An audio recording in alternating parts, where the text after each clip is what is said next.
Hej, mit navn er Monika. Jeg er 30 år gammel.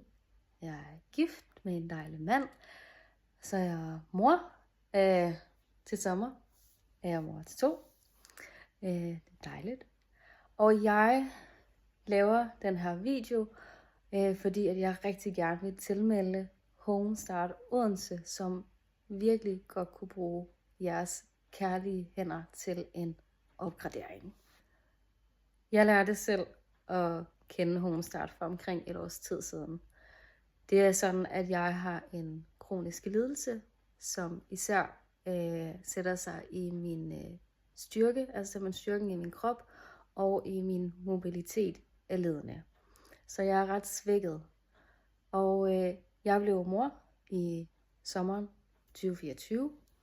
Og fandt hurtigt ud af, at det var ret hårdt for min krop, specielt efter den her graviditet og kejsersnit. Og jeg havde ligesom brug for hjælp, fordi man er selv på barsel. Min kære mand var jo ude og på arbejde. Jeg prøvede at få hjælp andre steder, men det lykkedes desværre ikke. Og så står man jo der i en ret håbløs situation.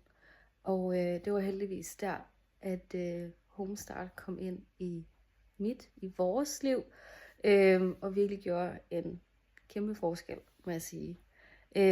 Selvom det ikke lyder af meget, det de gør, fordi man får en familieven, som hjælper 2 timer om ugen, så kan jeg love jer for, at 2 timer om ugen virkelig gør en forskel. Og faktisk, så var det for mig og min familie også bare det, at der var nogen, der rak hånden ud, og at man blev set, og man blev hørt, som altså i sig selv gjorde rigtig meget. Så er det jo nogle dejlige mennesker, altså I søger ildsjæle, og jeg føler jo virkelig, I får ildsjæle her i Homestart Odense. Fordi de jo ligesom arbejder og lever af at hjælpe småbørnsfamilier, som har brug for et pusterum, som har brug for, at der er nogen, der lige kommer ind og hjælper til i hverdagen.